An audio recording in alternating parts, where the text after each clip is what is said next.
Cuba Información. Tengo una forma más de adornarte la vida. Los Estefan y otra serie de gente muy influyente en Miami están cogiendo la idea de la transición.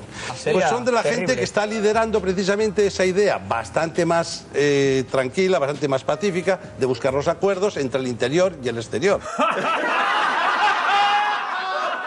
No me digan más mentiroso, no me digan más.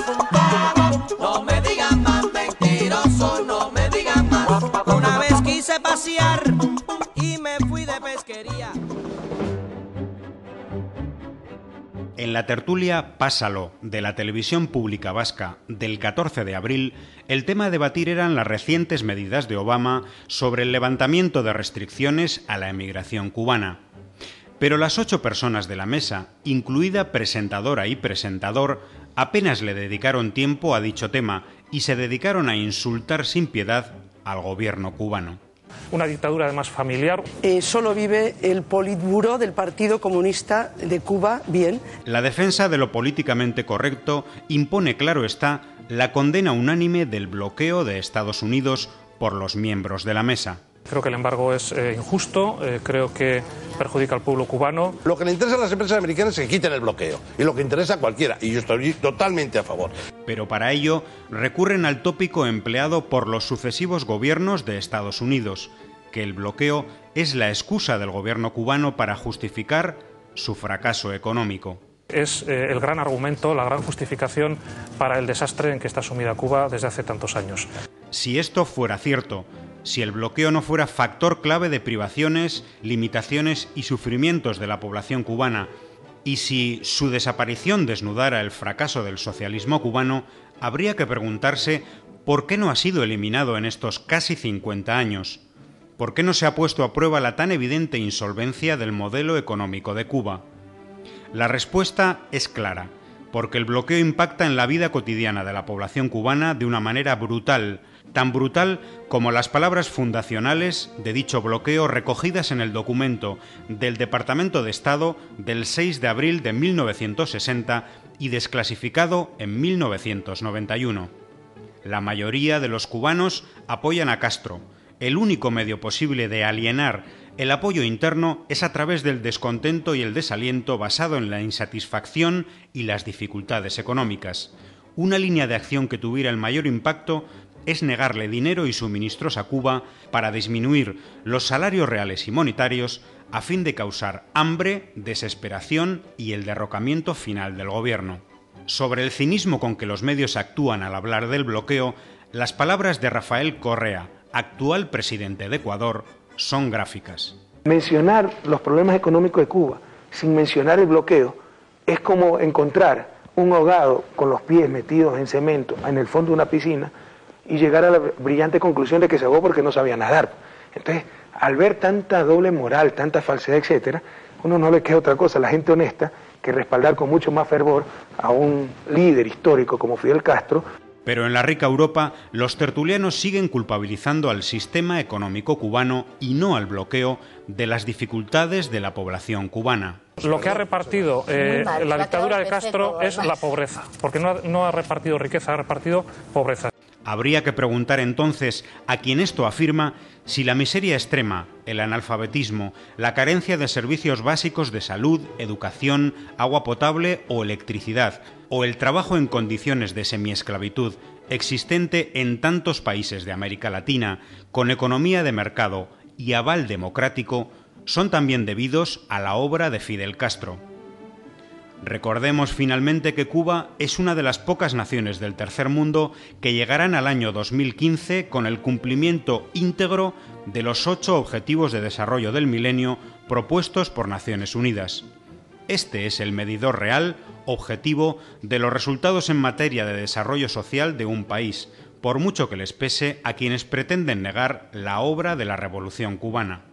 Los severos problemas económicos de Cuba son exagerados groseramente por el empresario de la sanidad privada, José Gurrea, que llega a afirmar que en la isla existe un hambre atroz. Y eso va a dar un nivel de desarrollo a Cuba y de sacarse mucha hambre, pues importante. Desarrollo no, pero sacarse el hambre, por lo menos el hambre atroz, que últimamente hay una crisis tremenda allí. Lo terrible de este asunto es que la audiencia del País Vasco debe informarse sobre la situación alimentaria en Cuba a través de este tertuliano y no, por ejemplo, a través de representantes de Naciones Unidas. En una de sus últimas visitas a La Habana, Jacques Diouf, director general de la FAO, la Organización de Naciones Unidas para la Agricultura y la Alimentación, felicitaba a Cuba por haber cumplido con los compromisos de la Cumbre Mundial de la Alimentación y con los Objetivos de Desarrollo del Milenio. Y Jean Ziegler, relator especial de la ONU para el Derecho a la Alimentación, afirmó que la práctica de Cuba en el derecho a la alimentación puede servir como ejemplo a otros países. Para llover sobre mojado, la presentadora Adela González nos recuerda la conversión directa en divisa del salario medio cubano. Recordamos que el sueldo mensual de un cubano es de unos 12 euros. Esta sentencia, repetida en tantos medios, nos invita a imaginar un gigantesco drama social en la isla, afortunadamente tan irreal como la afirmación de la presentadora. El salario medio cubano es corto e insuficiente, algo reconocido en numerosas ocasiones por el presidente Raúl Castro. El salario aún es claramente insuficiente para satisfacer todas las necesidades. Pero la conversión del valor del salario en moneda cubana a la divisa europea, efectuada por la conductora del programa, es una clarísima manipulación de la realidad, ya que olvida deliberadamente el importante salario indirecto de trabajadores y trabajadoras en Cuba.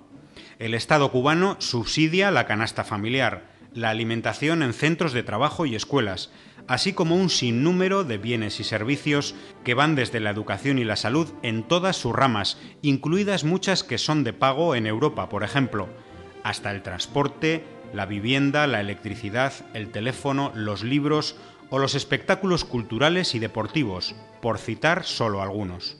En una tertulia sobre Cuba no podían faltar los habituales tópicos y falsedades sobre la emigración cubana. El empresario José Gurrea llega a afirmar lo siguiente.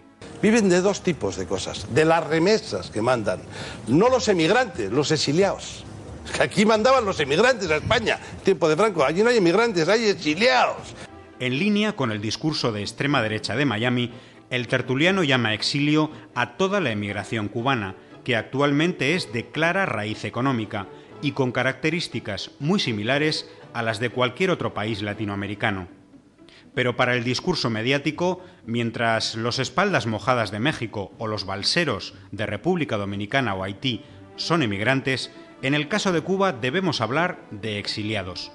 En los medios jamás se culpabiliza del hecho migratorio al sistema capitalista vigente en México, Haití o la Dominicana, pero sí de una manera sistemática al socialismo bloqueado de Cuba.